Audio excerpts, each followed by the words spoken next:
History with Avalon and Joe.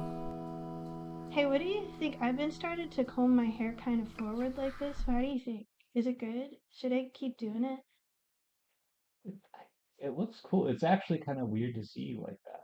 Maybe, do you think I should get like some sort of product to keep it like because I really gotta like only if I tilt my whole head forward a little bit at all times does it stay. Well, if you're gonna do this, I think you're gonna need some product. Yeah. There's a lot of people are resistant if they haven't done it before, but it's pretty natural and Well, that's you know, good to know. I think of myself as a natural soft. there's something that's kind of been eating at me. Oh, what's that? I was flying last week to visit my sister. Hmm. Um, Wait, which sister is this? I only have one sister, Oh, Lorelai. Lorelai. Lorelai lives in Lorelai lives in Virginia. Lorelai in Virginia. Got it. I was flying to visit my sister. I was flying to visit Lorelai. I brought a book with me. It wasn't very interesting. My attention kept drifting away. There was a guy a few seats ahead of me who was watching, remember Oh Brother, Where Art Thou? Mm-hmm. He was watching that. And so my gaze kept sort of drifting away from my book over to that. And without realizing it, I just started watching Oh Brother, Where Art Thou? Obviously, no sound. Um, and then he like glanced back in a nervous, weirded out way, and I realized I'd been putting him on edge. But I just wanted to watch the. It's such a. I didn't even set out to say I want to watch this movie. It just magnetized my eyeballs because it's so compelling and interesting of a movie. Have you ever been on an airplane and somebody's watching something that's like super embarrassing? Like what? I don't know, like a sexy movie where people shoot each other with guns and they wear tight clothes or whatever. And I and did and then they're watch. and then they're sitting there, but it's publicly out there for everyone to see that they're watching this film. I did watch John Wick 4 on an airplane, Yeah, like a movie like that. and I did feel embarrassed. Because you know That's why you it's a very gotta silly movie. you have to have a boring, impressive book Yeah. and you put it on your lap, and then you just make sure anytime the person who's watching the fun movie in front of you turns around, just reading. Just reading I'm just Being in reading. Time. That's me. It's Just just me. me. That's what I'm doing. I'm something of a thinker. And I'm reading Being in Time. Yep. I'm not curious about how George Clooney's character is going to win his wife and daughters back. Nope. I don't need to see his rakish smile right now. No, I'm thinking about existence. I'm thinking about Zanzun Coda. Anyway, well, we all have our little struggles. It sure is hard to be on an airplane, to be in time, Or to to have a new haircut. yep. What are we talking about today, Joe? Well, today we're gonna look at an artist that I know absolutely nothing about because they are, or he is a young artist who is basically just someone I ran into on Twitter.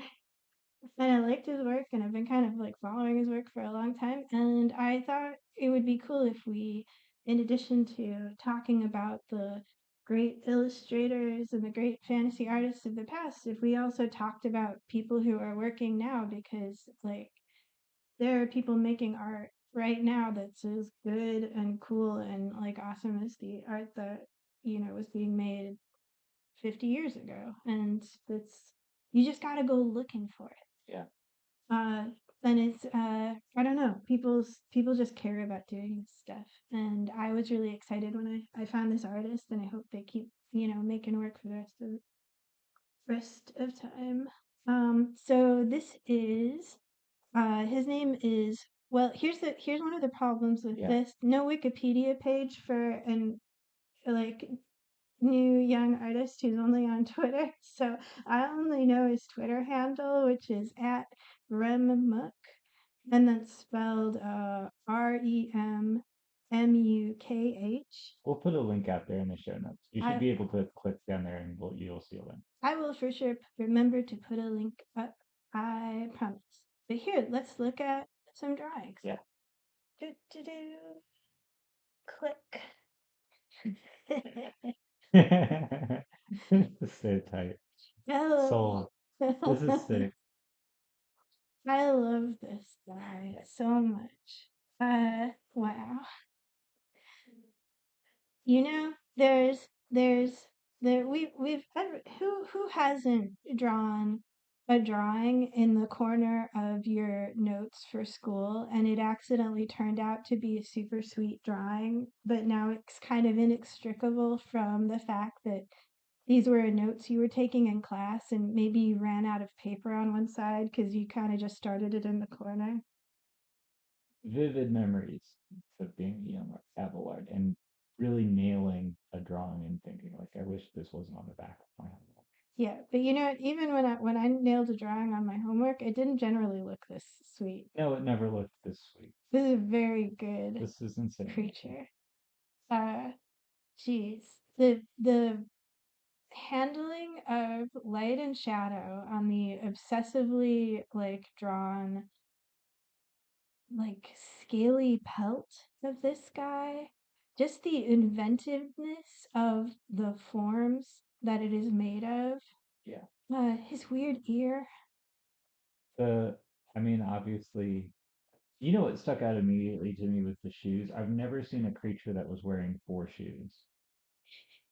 They're great shoes too. Yeah, they have personality. They have personality, just like this guy does. The thing that really sticks out to me here is the fish heads. They don't just the sort of nature of how they are emerging from this creature's back. It's like nothing I've ever seen before.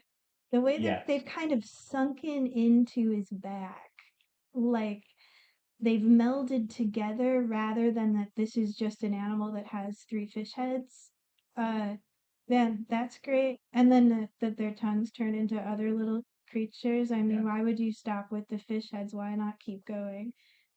It sort of seems like, and there are little barnacles and stuff too, right? To say like it's not just the fish head, there's also some barnacles. They, it reminds me of some of the stuff that the guy describes in Name of the Rose of all the monsters interlinking and turning into one another, like that way of being Oh like a yeah, little grotesque, like a medieval yeah. grotesque. Dang, that's good. This has total like marginal creature. Yeah, It, like looks like that so much. That's a great point. this is a real animal that lives in Egypt type vibes. Yeah.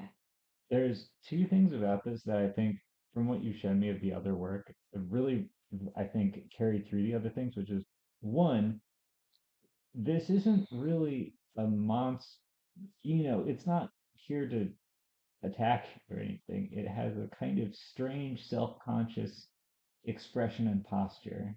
Mhm. Two, the texture is totally stunning. The way that the mark making creates a sense of texture, whether that be the fur, the scales, the barnacles, even the texture of the book it's perching on with its front pair of shoes, all read as very, very different and very tactile. You know what really gets me about this Well, is that within this like wealth of drawn detail, the little white spots on the cheeks of both the sort of overarching monster and also on the cheeks of the fish that emerge from it. Look at how even in this, kind of dimly photographed like drawing, look at how those emerge as these brilliant points of light. yeah, they pop out. Oh, it's so good. It's so smart. Like just to leave those as these blank little graphic circles. I love it. It's so good.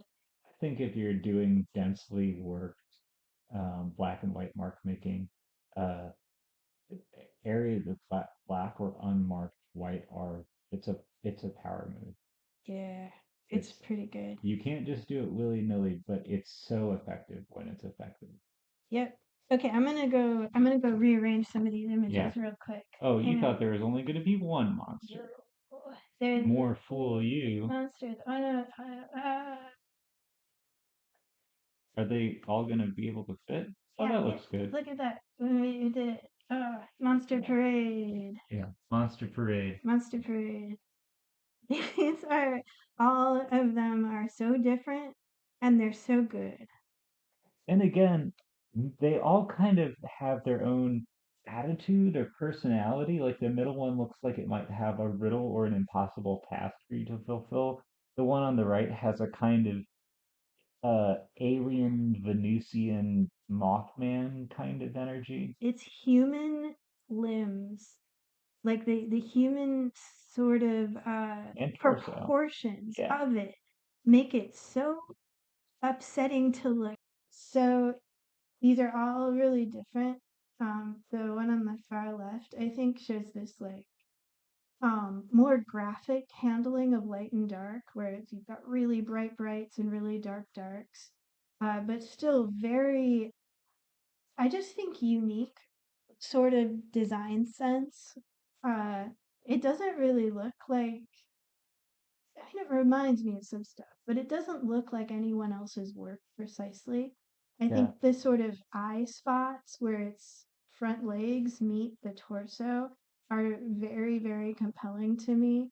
And the posture and the way it's got this whippy rat tail coming out of the back, like it's just got a lot of I think the delicately arched hands do a lot of work, or front paws, whatever. Like it's very, it looks like it's creeping toward you, but it also looks like it could like reach out and grab you or do some fine whittling or play the piano. There's a tension and delicacy to the hands.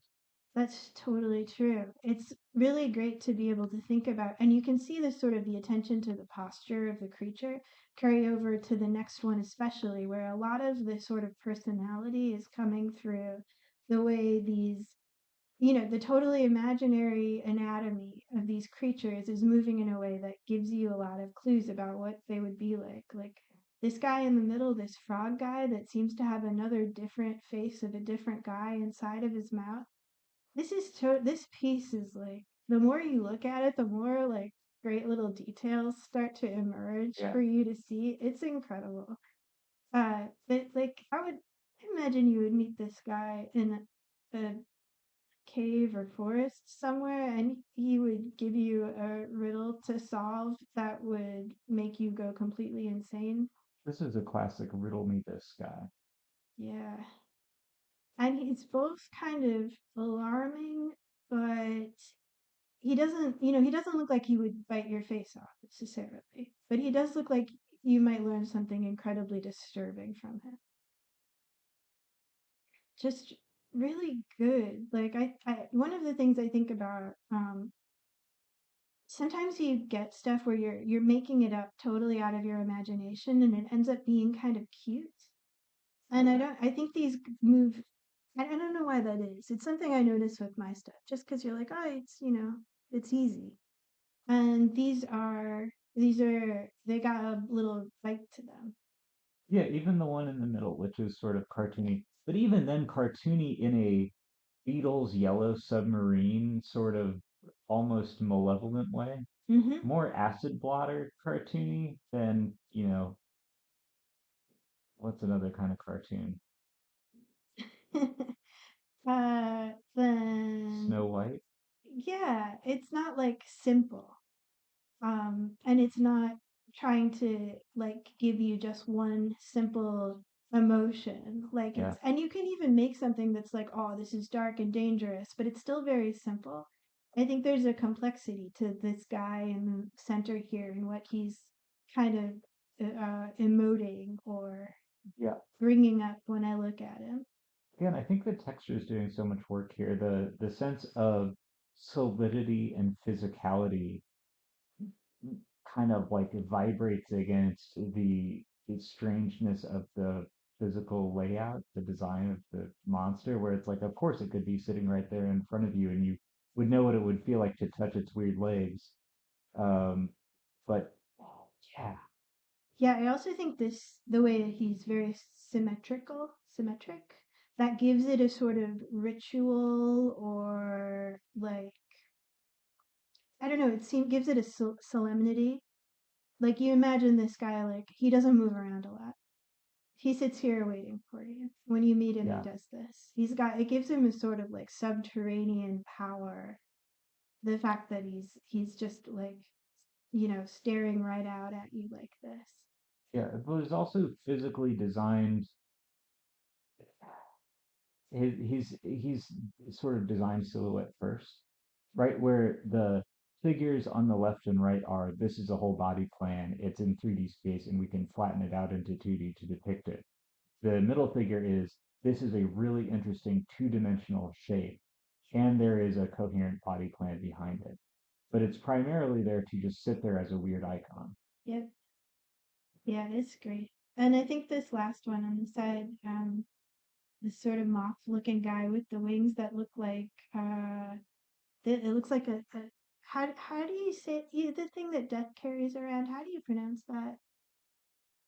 I'm A not a scythe? farmer. Yeah, scythe. Okay, I was gonna. How would you say it? I don't know. That's why I asked. I didn't want to embarrass myself. What do you never 'Cause harvest any it's grain? no. Yeah, I me neither. yeah. Well, see, and it's like you read it, and I know what it is, but have you seen how that word is spelled? Yeah. I guess you could So say scythe yeah, if you didn't know. yeah, and I might have done that. So Yeah. I mean, don't yell at me, okay? Oh yeah, you're right. I was out of line. That That's is what its wing looks like. that's okay. Yeah, it's got the flatness of the wing and the way that sort of shape, even if you're not seeing it attached to the rest of the weapon, like you still see that shape and you're like, oh no, I know what that is. I know what he could do with that wing. It's weird that he's got human legs.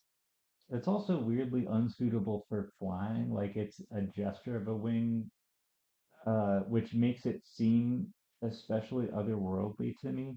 Like this is the shape that this most reminds me of is the shape of the Mothman. Mhm. And so I'm sure I'm dragging a lot of Mothman stuff into this, No, but it's it okay. really seems Actually, Abelard, otherworldly. Abelard, I think Yeah. this was actually started as a Mothman thing. I remember this from Twitter, maybe. Okay. Well So then, good job. yeah, this is right on because this is classic Mothman, and it has the otherworldliness and the idea that this is a creature, but again, it doesn't really resolve into anything knowable. It's sort of a weird, like it has a kind of spiritual, interdimensional quality, the way a lot of those kinds of cryptids do. Yeah. The again, there's an illustration quality of where it sits in silhouette and where not, and the fact that the sort of like legs and like pelvis are highlighted against the silhouette of the back wing, I think is so beautiful. Like it's so dimensional. Yeah. Good stuff. Chili, want to look at another one? Yeah. Okay, I'm gonna go get it. Oh, Here we go. There we go. yeah. Wow. So he can do like backgrounds too. Check it out. He can really, Yeah. really do a lot in the background. Yeah. Wow. Yeah. And this is a fairy tale, right? Yeah, well, I think you figured this out because of the skull with the beams of light Yeah. coming out of it. I thought this looked like something from like Dark Souls, but This is the it kind was of thing dumber you than would get me. in Dark Souls. Mm. Um, but no, this is a story about this is a Vasilisa story from Russian folklore where she has to go do chores. I mean, She had to do chores for like the most famous witch, but yeah, not she is Baba Yaga a good witch or a bad witch? that's a good question. She's like kind of in between, right? She will. I mean, I thought that she would just eat you or whatever. Like so in the story, at least one version of it, Vasilisa, who has the classic Cinderella evil stepmother, evil stepsister situation, gets like sent or sold to the Baba Yaga, and the Baba Yaga makes her do impossible chores that Vasilisa does, I think because she gets a special doll or something like that earlier on, like on her journey. And so Baba Yaga grudgingly, but they're supposed to be impossible. She's supposed to fail. And then she either serves Baba Yaga forever or she gets eaten. Hmm. Um, and then at the end, the Baba Yaga gives her this skull lantern to light her way home. And then when she gets home, the skull lantern incidentally incinerates the evil stepmother and stepsister, which is great for Vasilisa. Whoa, Yeah. cool. Yeah, it's awesome. That's wow. Yeah. You didn't expect the twist at the end. Yeah, usually in the end, Cinderella doesn't murder her evil step parents. No, that is what happens at the end of the Grimm Cinderella. Wait, she personally murders them? She doesn't, well, Vasilisa doesn't murder the stepsisters. It's just she happens to It's be carrying the skull lantern. In Cinderella, aren't the stepsisters like fitted with red hot shoes?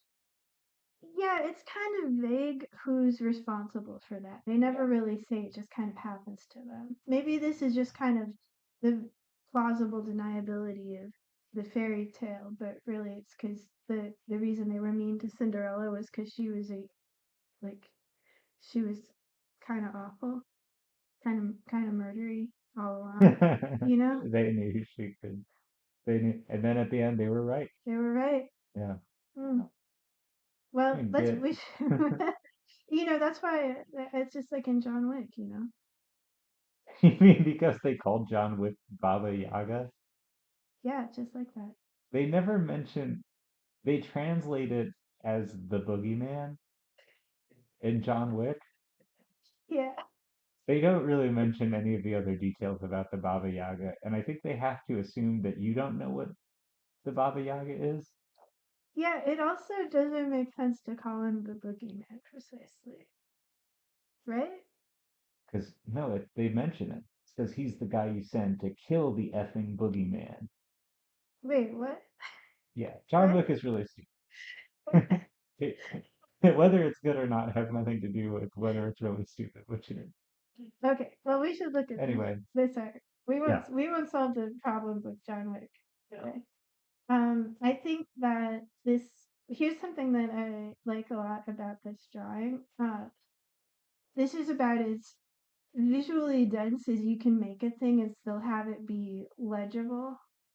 There's like not there's hardly a space here that's not been completely like filled with little bits of texture, little bits of stuff going on. But it's still, and just barely, it is still legible as an image. Like he's got it under control. That's what I was thinking, is it's right on the edge of dissolving into mush. Yeah. And that's super impressive to me. And one of the reasons that here's like some things that are allowing this to still you can still see what's going on here, even though there's so much density of and so much kind of flat detail, is there's a lot of overlapping shapes that are quite clear. So if you look in the lower left hand corner, there's this very like like birch bark and this Yeah. big branch that's in the nearest to you foreground, just cutting across the image on this slant. And so you're like, okay, this is where I am. I'm standing behind this tree. And then there's a plane behind that that the girl, Vasilisa, I guess, is standing on. And even though that's just about the same, like, sort of level of color as everything else, um, you can see that that's in the sort of middle ground because there's a black line of mountains up above her, also slanting on this same diagonal, but there are pine trees that are behind her. The pine trees, they come up over the black line of mountains. So you're getting these little symbols within the composition that tell you that some of this stuff is in front of some of the other stuff. Yeah. And Even though there isn't a huge amount of value contrast, what there is and the role of the overlaps helps to set everything apart, almost like a pop-up book or something. yeah, it's like you've got a little stage set where some things are in front of other things. Yeah. Uh, Right. yeah, it's really well. It reminds me a lot of like in medieval sort of like old paintings where you would have the a bunch of different parts of the story happening on the same image, but they would just be on different planes. There's this one that's in the Art Institute that everyone's really into that I like. I'll go grab it and I'll stick it up in the corner so you can see what I'm talking about. But it's like you show different parts of the story happening in different at different times, almost like a comic book, but they're split up into different zones in the Yeah. painting. So you can kind of you don't read it like as a single image so much as a series of images that are all happening in the same sort of idealized or like I don't know, some sort of magical space, which I mean that's appropriate for a fairy tale for sure. There's one thing about this is that about this image is that there's a consonance between or like a unity of purpose of the actual experience of the character being depicted and the composition. Hmm. Um, in a few different ways, but the whole thing has this gracefully sloping top left to bottom right line, right? The tree trunk, the folds of the dress, the direction of her face, the beams of the skull, the line of the mountain, everything, right? And it's to me, it's about the delicate gesture of looking where you're about to step on a treacherous road, Yeah. right? It's your eyes are doing the same things as her eyes, and even the kind of cluttered quality of the image create that same sense of like I'm not quite sure where to put my foot. Yes. Take careful note, viewers, in the composition of the like two things that are breaking up the sort of, you know, left to right slope of everything in this picture.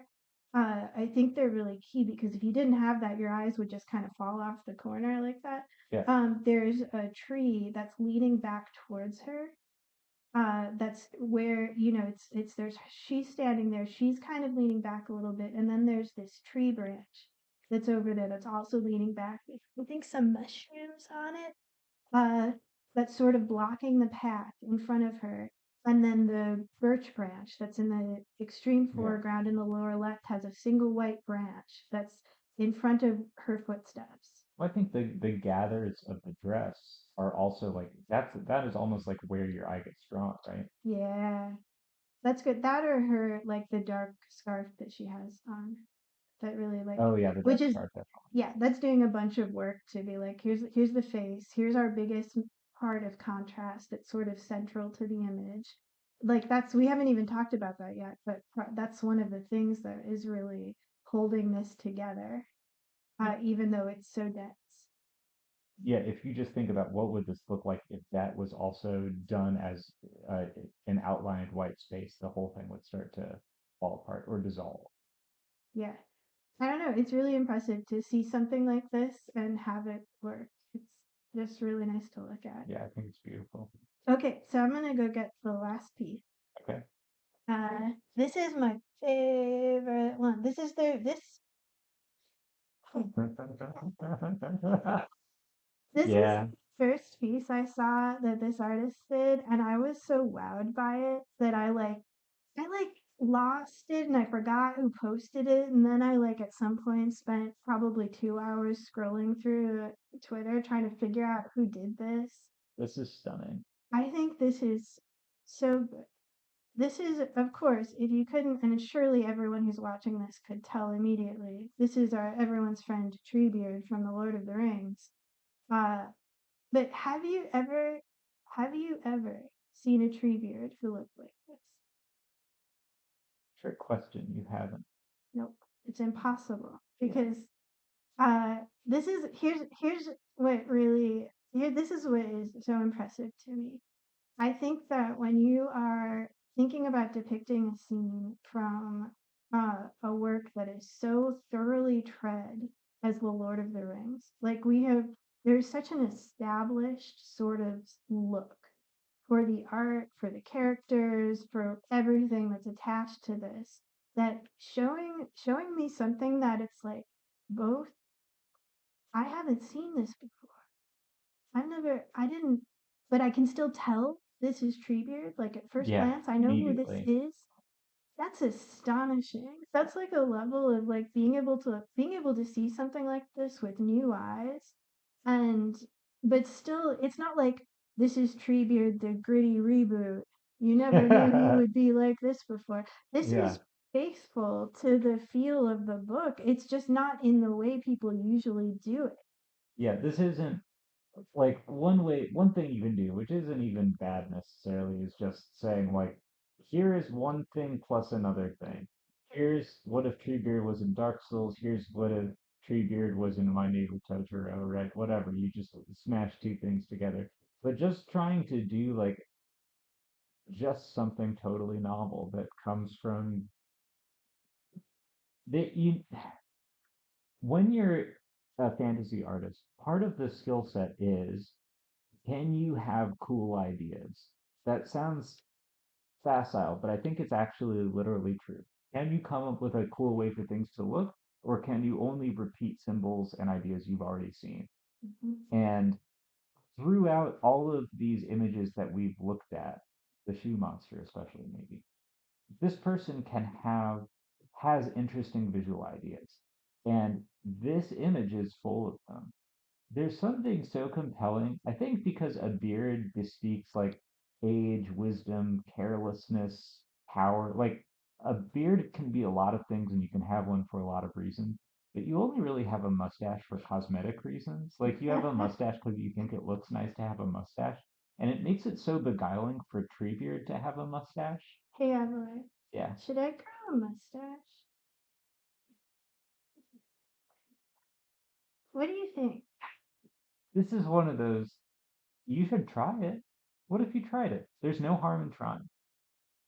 Maybe check back next week. Yeah. Sorry. Anyway, you were What? sorry. You were saying. No, well, yeah, I mean, so, right. I mean, that's what, at some point, Treebeard himself had this thought, given this image. He thought, I should try growing a mustache. It might look very handsome on my face. "Hmm, That's one thing with this.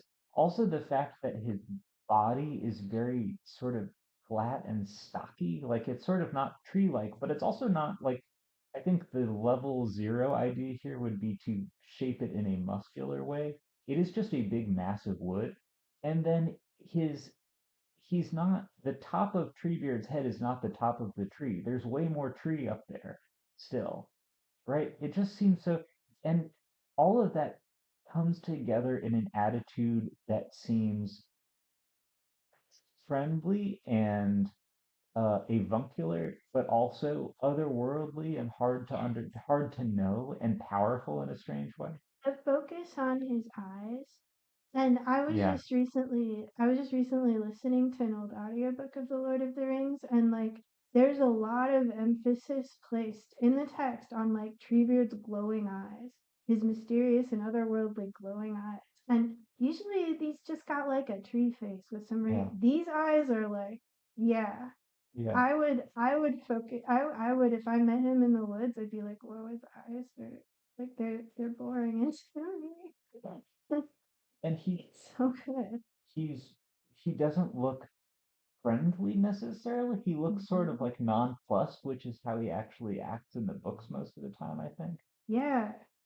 Yeah, he doesn't look like this does not look like a tree that has person sort of like as a screen on top of him. Yeah, This looks like something that started as a tree and has, you know, has some features, but still mostly tree. Really, I think, I don't know, I think really, really incredible just kind of character design. And also the drawing as a whole is so successful. Like it's yeah, the what we were talking about in the last one where it was like just kind of barely holding together because of the density of the detail. You can see very clearly in this piece the way that everything behind Treebeard is kind of grayed out a little bit, so he's very clearly in the foreground in a really nice way. It just gives you a lot of like clarity about the what the form of the subject is, which is really great. And I will have to say like these are all I think using ink and brush, wow, which is cool. yeah, Tiny little brush, tiny little ink lines. If you've ever drawn something in ink and you're like, well, I want this area to be lighter and this area to be darker, the ink only does 100% dark. yeah, So you can't just, you gotta figure out how to treat your mark making so that you get this effect that we can see here where the trees in the background are like dense and thick, but they are in the background. And it's so beautifully done in this piece. They just kind of set this scene behind him where there's like foliage up to his shoulders, and then you have the like stalks of the trees about his head, so that there's sort of this difference from one area to the other that like frames his crazy eyes. It's just really, really like good composition. yeah. The wood grain texture, like the gnarled bark texture on the arms, and the way that it flows around on the hands in a way that's sort of reminiscent of the way tendons and nerves do, but also creating these white highlights on the knuckles. Yeah. Yeah, totally gorgeous. Yeah, I love this drawing. This drawing makes me super excited to just, I don't know, like I hope I get to follow this artist through a long career and see what they do in the future. And if you would like to do that, you can, check out their Twitter. And they also recently did a like 30-page comic or something. Really like everything kind of drawn with this level of detail. And it's on itch. I'll put the link in. It's pay what you want, I think. And it's just, it wow, making comics is a lot of work. Yeah. That's all I'll say. It's incredibly impressive. I mean, it's just like setting out that path is a really big deal. So, uh, yeah, I check out this artist. I'm excited to see what else they do. Yeah, me too. Well, anything else you want to say to wrap up tonight, this afternoon? Like, oh, anything about, wishes for the future or your I hopes think your and hair looks dreams. nice like You really do. Yeah. You really, really you do. I think it looks. Thanks for the compliment, actually. That means a lot to me. It's kind of, I've been thinking about, like trying to change things up a little. Maybe I'll wear a Yeah. shirt. Well, yeah, you could shirt, mustache, new haircut, whole new Joe. New Joe, Join us next week. get ready. I'm coming. All right. Till next time. Keep on dreaming.